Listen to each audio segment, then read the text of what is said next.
1 2 1 2.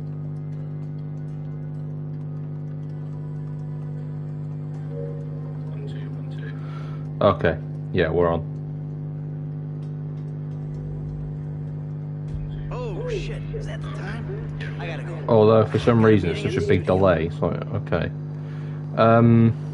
Right. Well, seeing as we've got a bit of time, we'll just.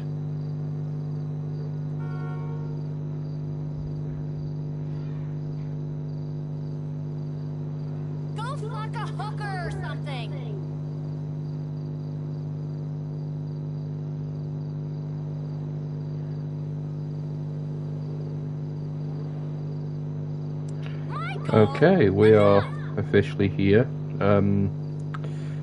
Thought I'd switch it up a bit. I'm not doing anything. Friday night is when I used to go karaoke. It's not really my thing anymore, so I was just like, right, okay. I'm in. Not really doing anything significant. Again, I do apologise for the fireworks. I try and keep an open mind in case it is a celebratory event, but to be honest, where I live, it wouldn't surprise me if it's just people twatting about, excuse for lingo. These bloody blinds, every time I use them, they're just awful. These bloody blinds. For those who don't know what blinds are, in the UK, I don't know, they're just stuff that you're supposed to pull down. That sounds weird. In case you don't want people perving on you, and the way I've just described that is probably, as stupid as it is, probably more accurate. There will be some proper gameplay in a minute. I just want to pull these bloody blinds down because they're doing my tit in. Excuse for language, by the way. I'm trying not to swear in these, but I'm just, at this point, it's like a release. As long as no one I know is watching these, then I might be a bit more fruity with the language. But if someone here is like a family member that I don't swear around, because I'm very weird. If someone's sworn around me, then I will use that language, like, because it's not even in like an insulting manner. Am I making any sense? Please just type saying, Tom, stop being a twat. But yeah, I just figured that I'd try and be a bit careful depending on who's watching, because I don't like. I do it as a bit of as a release. Or if I'm angry, I do it as a. It's a term of expression, not in term of insult, or unless someone is genuinely deserving of being given that nickname or something. I don't know. I don't even know what I'm on about, but my blinds are doing me head in, so that's why I'm going off on one. Oh, is that working? Oh no, they're just being. Oh, these blinds are just the worst. Yeah, I figured I'd do a Friday night stream this week because why not? But hello, I hope everyone's well. It's good to be. I'm gonna have it a little bit open just in case any crap goes on outside. Right, I'm not playing as Michael. I'm gonna go into director mode just so I can do whatever I want and not face the consequences, because it's director mode. It's what you do it for. That sounds awful. I'm sorry, but yeah, I hope everyone's well. I've just been busy with rehearsals all week. It's been good. It has been really good. Made a lot of good progress. I'm actually quite surprised as to how much of Act 1 I actually know.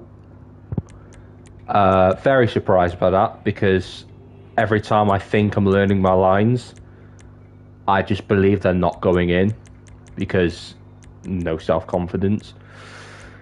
But I was like, oh, well, it's actually working, which is pretty wicked. Yeah, it's been good. It's been good. I hope everyone's having a decent week, and everyone's got some cool plans for the weekend. I haven't. It's my birthday on Monday, but I'm doing naff all for it. I might go and sit in the student bar and have a non-alcoholic beverage. That sounds sad, but it's my 22nd, so I can use that as an excuse, to The big one is gone and dusted, done and dusted. So, that's my excuse for not getting sloshed. I forgot to change my actor because I don't want to play as Michael in shorts. As much as I love Michael DeSanto, he is my favourite character in the main campaign. Oh my! Give Lamar some fun. Actually, no, because in case certain words are used, I don't really want to have that. Michael 2. Who else? Michael 2. He's bold. Nice. He's got skinhead. Cool. I could just fuck you up here. Hello. Oh, nice. We've got a bit of a tussle going on. Lovely stuff.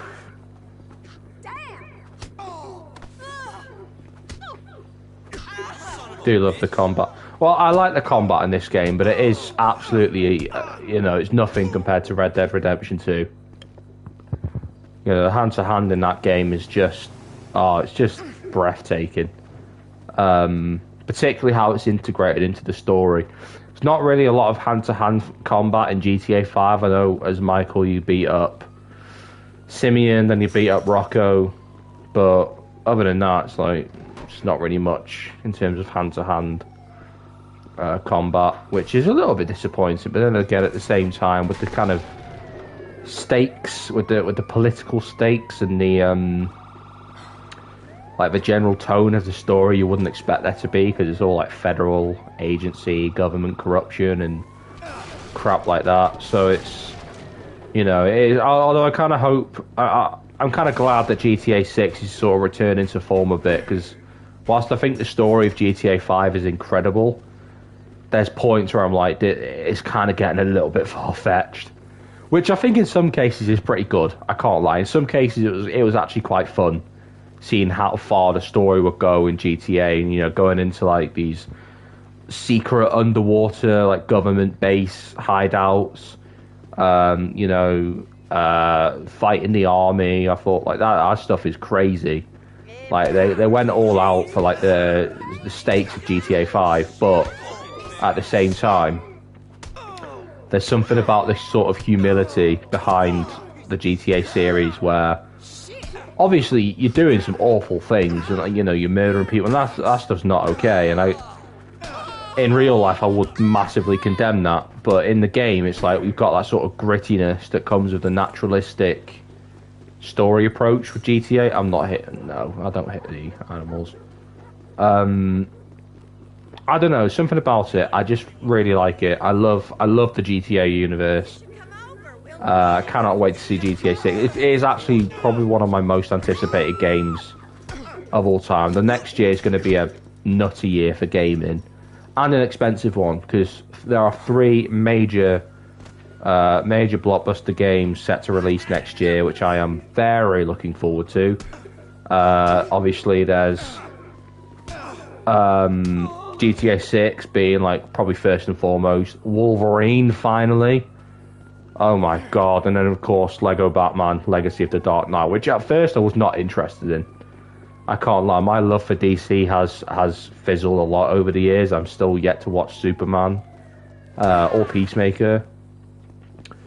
But I think I will give it a watch at some point. But when I saw the trailer for Legacy of the Dark Knight, I was like, oh my goodness, this game actually looks awesome. Because what really disappointed me at first was the idea of playing the Skywalker saga but just with Batman movies. Because the thing with the Skywalker saga that works so well is Star Wars has thousands upon thousands of characters to play. Obviously they condensed it to about 200-300 in Lego Star Wars the Skywalker saga. But just the Batman movies, and we're not even talking like the DCEU, just the Batman movies, I thought, well, you're going to have at most Batman, Commissioner Gordon and Catwoman. That's it. But the fact that they've turned it into an original story that adapts elements of the movies, I'm like, okay, that's a good idea, because there's more variety with it. You know, you can start off with the early years with Robert Pattinson's the Batman. Then there's the more older Batman gets, you can have him. You know, you can have him fight Heath Ledger's Joker or Tom Hardy's Bane. Obviously, I know they're not. I know, isn't it Matt Berry, who's voicing Bane in Legacy of the Dark Knight? But there's more scope. You know, there's more. You could do more with it if that makes sense, which I think's excellent. I think that's an excellent call, but at the same time, I'm also here like, well, goodbye having money, because next year is a very expensive year for me personally. I graduate next year, which is going to cost an arm and a leg. Obviously, there's many cinema trips I'd like to make because, you know, I love watching movies. So that's going to be a few quid. But also, it's my first year. After next summer will be the start of my first year outside of education, for like properly. I know I've taken breaks. I've gone on like little hiatuses from learning, but at the same time, that routine has been more or less a constant for the last. Oh, I'm gonna get rid of the copyright music. Sorry, it's been a constant for I'd say at least almost 20 years. You know, I'm 22. I started nursery quite young. I'd say by that point, just shy of 20 years, I've been in a learning environment, and you know, for at least a bit of time, I would like to have a go at life outside, because I've had jobs before, so getting a job is quite high priority, just so I can start putting in some savings and also pay for the stuff I want. But the saving stuff is a bit of a, because I know my family, and I'm not just relying on my family. I am actively trying to, you know, pay my way a bit, but knowing I have a unit, which I'm very fortunate of, having a unit to return to will help, because in that way I get, let's muck about the prison stuff. That's quite fun. Actually, no, I'm not, because they'll just shoot me for ages and I'll get tired of hearing the gunshots. But yeah, what was I saying? Knowing I've got that support, it's like, well, that's awesome. But at the same time, I'm just there like, I don't want everyone to do stuff for me. I'm 22 on Monday, so you know, I'd like to sort of chip in, help out, and then start putting money aside towards my own place, because I'm used to living independently now. That's the thing. I moved back home for a year, so I got used to being with my family again. But in terms of living independently, knowing how I do things, how I sort of schedule things, I got very used to that. So there's nothing against my family. I love them to pieces. I wouldn't be the person I am without them. But at the same time, you kind of, my TV's being stupid. There's my TV remote. Yeah. My family have also like respected the progress that I've made as you know, an independently living bloke, and I'd like to keep that going. So if it does mean, you know, slowing luxurious purchases down, so be it. That is life. At the end of the day, you can't always have what you want, or at least what you want when you want it. Sometimes you do have to wait for the fun stuff and just be responsible. So, you know, it might be that I simply ask, or not so much. It might be that I simply just ask myself, how much do I want this immediately, and that is the kind of beeline I've got with it. So yeah, GTA 6 will be a day one purchase, and my philosophy behind that is it's a graduation present to myself. It comes out right as my final year at university comes to an end, and I'm waiting on that. I'm in that sort of bridge between finishing and graduating, because there's about a 6 week, roughly a 6 week intermission between the end of my course and my graduation date. So throughout those 6 weeks, I know GTA 6 will be a massive thing that I do just to kind of keep myself busy. Because I'd like to give myself a little bit of a break. You know, it's been a year. Oh, you know, a year in sort of quotation marks. It's been one hell of a year, and one hell of a past couple of years. You know, university and stuff, especially in this climate. So, the way I see it is me buying Grand Theft Auto 6 is more of a well done to myself than it is, you know, and that is all I need to excuse me buying it, because yeah, I want it. If I ain't got the money for it, then that's my own fault. You know, I try and be careful in what I spend. I'm not great at it, but then again, it's a life skill that I think it takes a while to get used to for some people. I don't think you just get it straight away. You know, saving money, blah blah blah. You don't just get it straight away. My parents have tried to teach me a lot about it, which, to be fair, has been helpful. I mean, I've never had to ask them for money until I had nothing left, and to be fair, I went nearly 4 years without ever having to ask for help. So I take that off as an accomplishment. I know there's always been help whenever I needed it, but at the same time, I do like to try and be as self-sufficient as I can, and I think that's all anyone can do. Because if you start relying on people massively, you start to lose that sense of independence. And I think when you lose that sense of independence, that is when you struggle adjusting to the real world, as people like to call it, or the outside world. And in this day, I don't want to get all political here.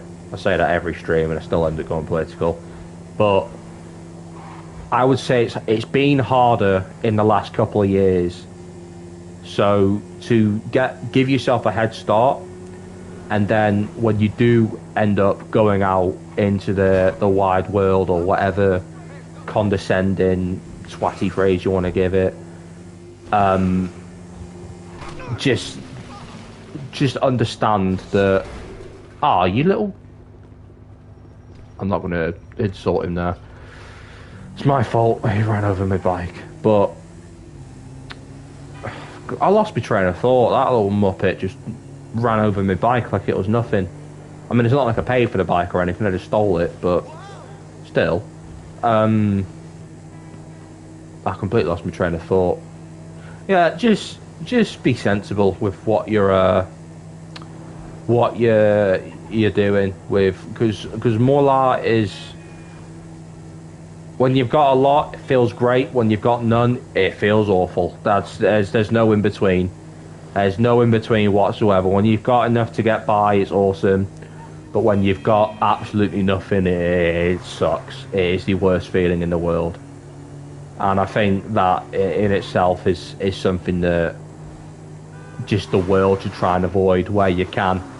Well, and unfortunately, that's not an easy thing to avoid, because getting a job these days is just ridiculous. I would honestly say I got very lucky with my most recent job.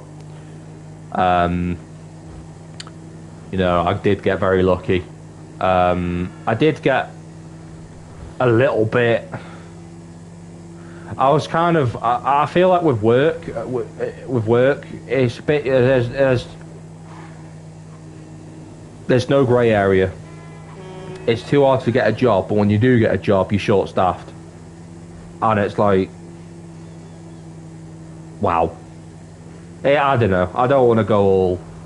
Because I know people would say all sorts about that, but truthfully, I just think, well, once you've got it, make the most of it. That's my beeline.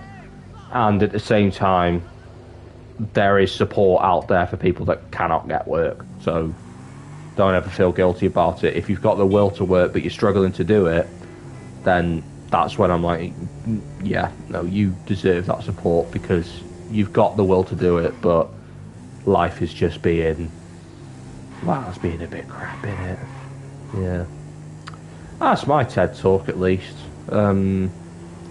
I don't know what I'm doing, to be honest. I've had a bit of a strange... I'll keep running out into people. Where's the bike gone? There it is. I'm just going to keep driving until it blows up, because That's one thing I love about GTA is when you drive in cars or bikes and you crashed it that many times, it just catches fire and explodes. That's more of a testament to my terrible driving, but at the same time, it's also, I don't know, it's part of the game, isn't it? Plus I'm on director mode, so if I'm still on the bike as it explodes, I'm not going to die because I've turned on invincibility. That is something I hope GTA 6 brings back, actually, because I've had so much fun on director mode over the last couple of years. Honestly, I've had so much fun. In fact, I want to say, I think most of my live streams, for at least GTA 6, have been on director mode. Particularly when I was doing the Walking Dead streams, I'd use director mode, which I haven't forgot about, by the way. I just lost interest after The Ones Who Lived finished, because, you know, I love that show. I bloody adored The Ones Who Live. The ending had its flaws, don't get me wrong, it wasn't perfect, but I loved it for what we got. Right, I think, yeah, that's gone now, so I'm actually gonna get, oh no, I'm gonna fight these people first.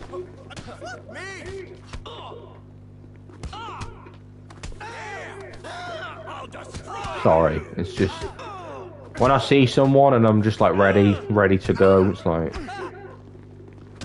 there you are, perfect. Let's give one more kick. There you are. I don't know, I just love combat. Hand-to-hand combat, it's great. It's awesome, it is very good, but yeah. I do hope they bring back, I saw, with regards to The Walking Dead, that there were talks of Andrew Lincoln coming back again. But the thing is, I'm unsure. I'm genuinely unsure. I think I'm past the point of wanting a reunion between everyone.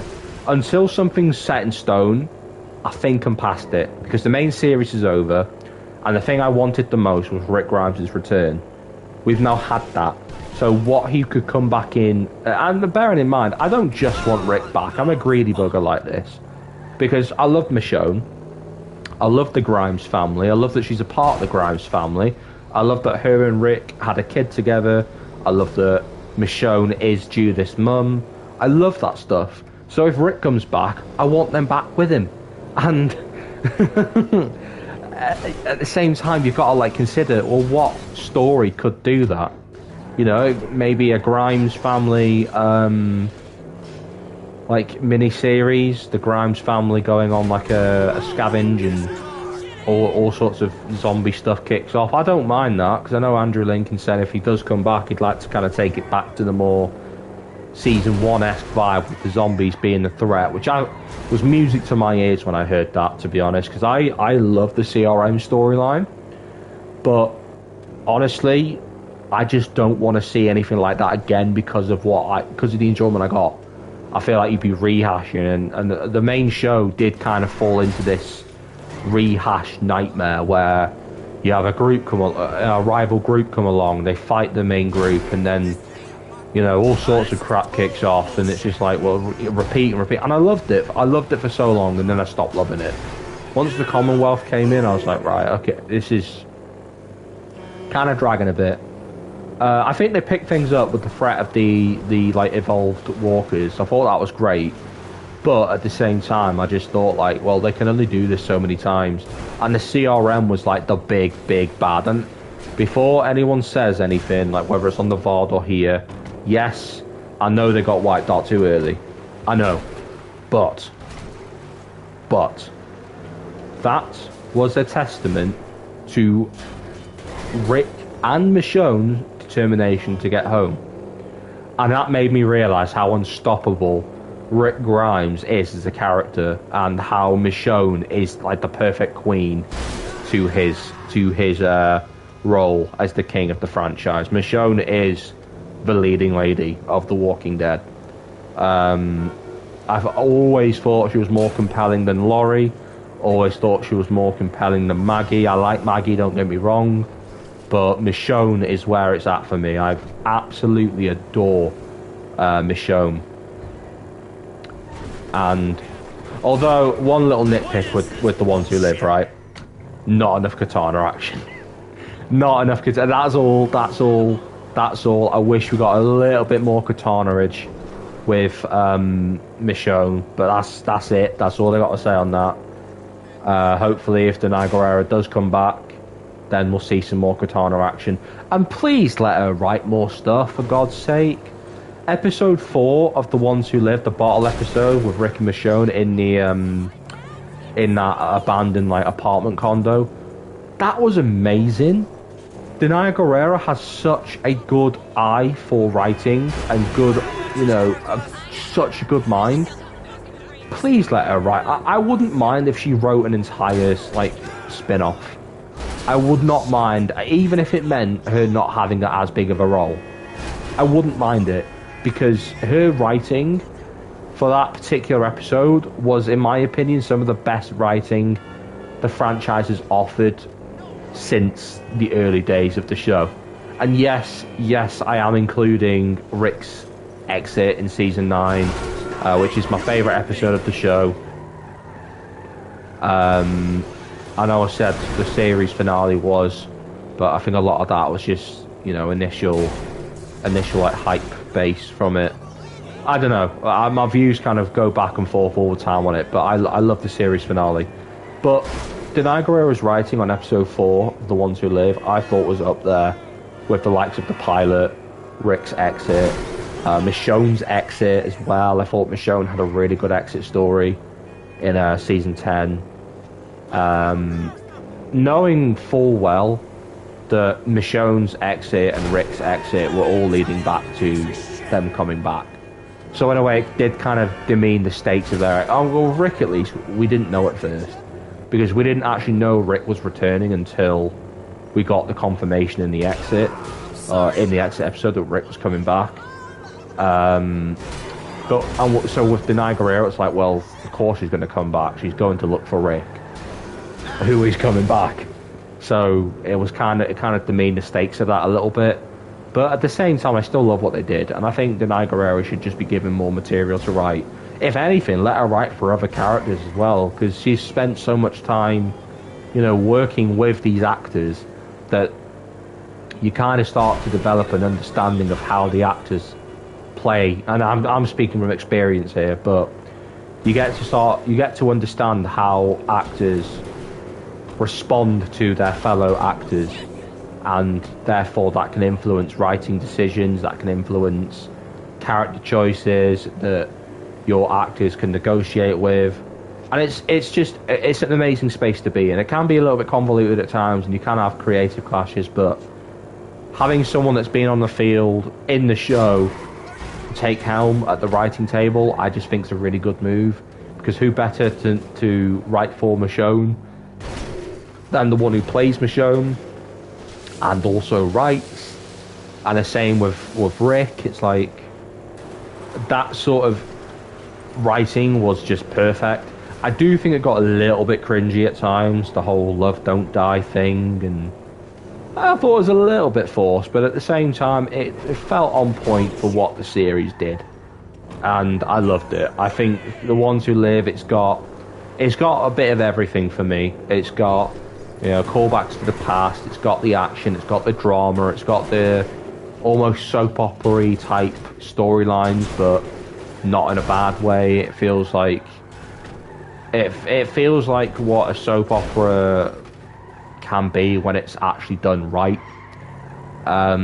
which is not often nowadays you get that, as a long-term EastEnders viewer who just criticises the show and complains every time I watch it.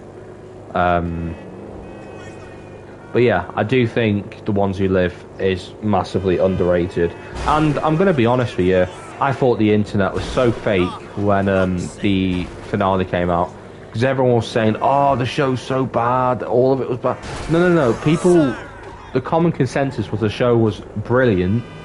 And then the season finale came out, and that's when people were whinging. It's like, well, you switched up really quickly. And I don't even think the finale was that bad. If anything, I thought the finale was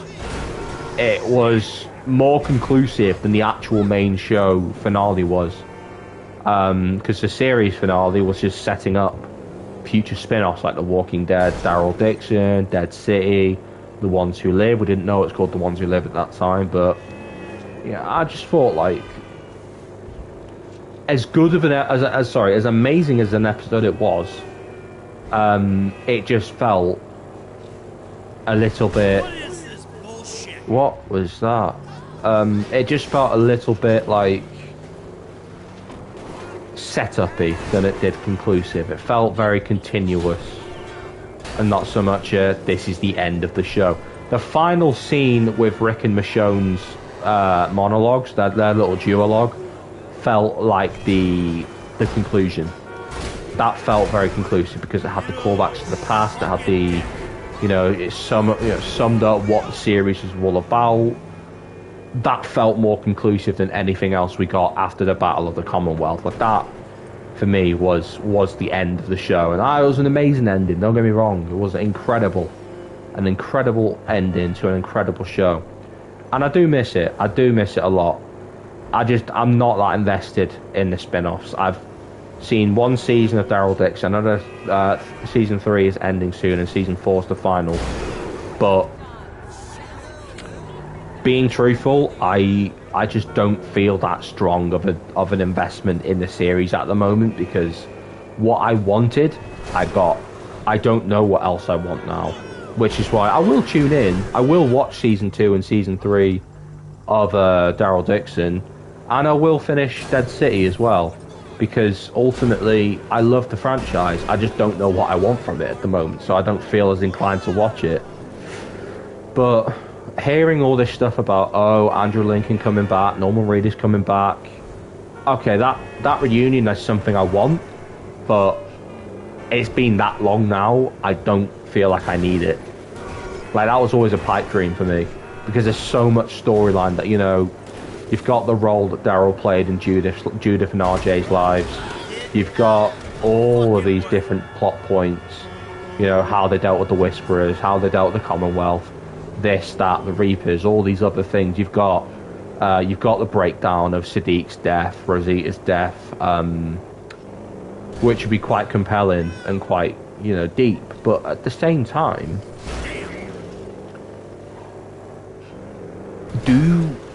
is that what we need? I don't know. And I'm glad I don't know, because if we get it, that for me is going to be quite fresh. It's going to be quite, enlightening. But at the same time, I'm not desperate for it. And I think that's the thing with me and The Walking Dead at the moment, is I'm not absolutely desperate to see more. I'm happy with what we've got.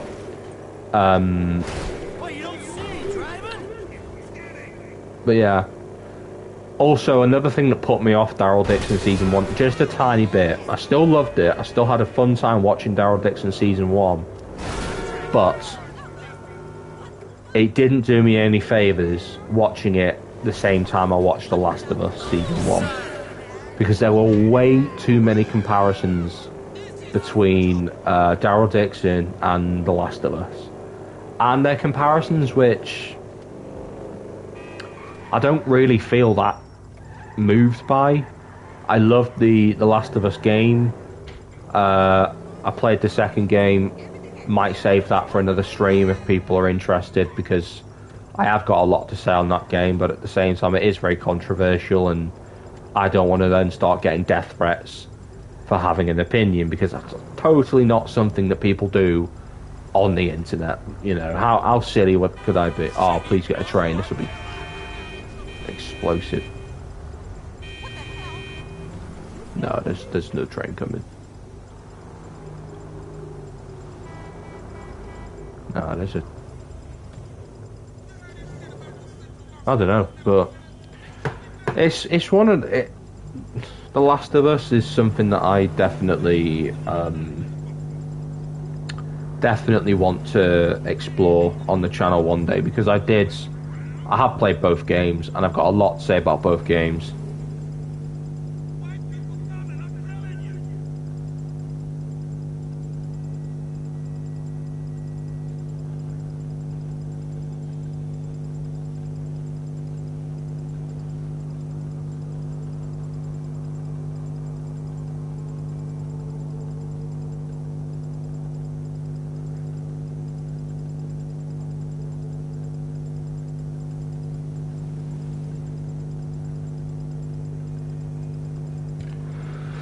Yeah, it's it is certainly something. Sorry, I was just responding to a friend there. The train's not coming.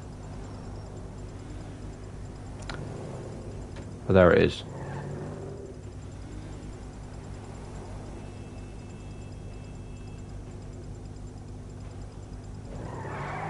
Oh, it's a tram. They'll stop. Yeah, the tram's going to stop because they don't drive through. But what if I hold a gun to him?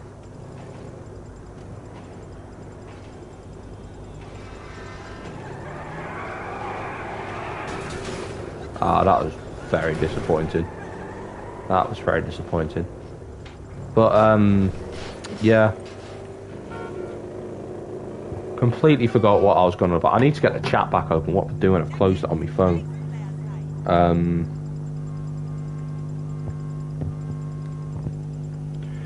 Yeah. Oh, I've just done it again. Christ. I'm not with it. I'm really not with it. I've been a bit ill as well, for being honest with you. Been a little bit unwell. It's weird. It's very weird. It feels like a weak cold, but at the same time, it makes me a little bit forgetful. I'm very bunged up. I don't know. It's just weird. But with that being said, I do hope that everyone is particularly safe, by the way, because there's been a lot of crazy stuff go on in the world. And I just think, without having to go into the nitty-gritty of it, without having to offer opinions that no one's asked for, I do think it should be a normalised thing just to wish people safe and well. Like, that's alright, I do want to talk about this a bit, because without going on the specifics, I think we all know the specifics, but without specifically mentioning them to, avoid opinions, when I won't give an opinion on something I'm not well informed about. That's just how I roll. If I know a lot about something, that's when I'll put my 2 penny in. But if I don't know much about something, or information is difficult to access, I try and keep my mouth shut, because I don't want to. First of all, I don't want to upset anyone. I also don't want to misjudge or just be misinformed, because I just feel like knowledge is power. Sorry, that is very cringy, but it is the truth. I do think, however, just wishing people well and safe should be normalised, because it's a crazy world out there. It is absolutely, excuse the French, but it is indeed batshit crazy. So I do want to start normalising that in these streams, just wishing people well, wishing people safe, because it's a crazy place out there. So just to be able to wish people well and wish people safe.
I have returned. Sorry, I got that from Callum's Corner. I am a bit of a Callum's Corner fan, but from being perfectly honest with you, I've got a no tolerance to the stuff that goes on in his streams. which is why I'd never, ever, ever entertain the idea of a kind of community like that. It's a bit much. I love watching Callum's Corner, and I'm glad he's still streaming after I thought he was retiring, but the stuff that goes on in that community is just a bit much. So, you know, that's just my 2p on that. I don't think it's going to be a long one tonight. I don't think so. I'm feeling a little bit worn out. So I think we might call it in a little bit. Because I have, to be fair, I have for at least the last 2 weeks been doing quite consecutive long streams. And we might come back with one tomorrow. We might do a double stream in one weekend as a bit of a birthday special for Monday. Because I do like doing it, even when there's no one like actively here. For me, it's just sort of a live vlog update thing on life.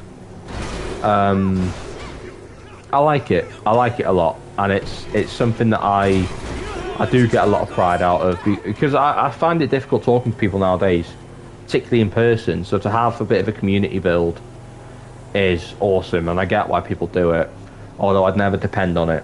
I'd never depend on it, because at the end of the day, people's attention spans these days are so short. I think I'd struggle trying to generate the content that and the consistency that would keep people drawn in for long periods of time. But yeah, that's my sort of 2p on that. But yeah, what time is it? It's 1:15 now. I think we are going to call it, actually. Yeah, we are going to call it. Thank you so much for, tuning in. If you're watching this on the VOD, or people have just kind of dabbled in and out, I do hope you're well and stay safe. Thank you.